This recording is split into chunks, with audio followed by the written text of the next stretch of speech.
Mr. Glasser, we are in Italy right now. Is there any specific point you would address to Italy concerning the risk reduction strategies?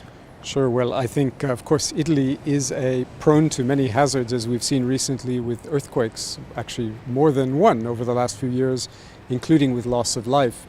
And there are huge challenges because of the rich cultural heritage, historical heritage, significance of the buildings, and their limits to what you can do to reduce the disaster risk in some of these amazing gifts for actually global cultural heritage as well. So nevertheless, we have to do everything we can, and Italy as well, to minimize disaster risk. And that includes both new investments to ensure that new investments made in the budget for new houses are informed by the risk, so that we're not, as an example, building a hospital in a flood zone or on a fault line.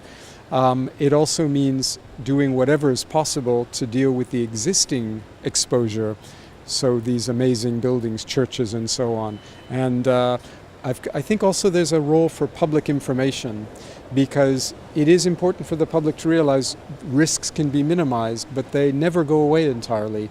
And particularly with such amazing buildings, there are things that can be done to reduce the risk of a building collapsing, but it won't mean buildings stay up in perfect condition. There still will be damage. And I think it's a challenge for government to ensure that the public is aware through public information of the limits of reducing risk, as well as the need to continue doing what we can to reduce risk.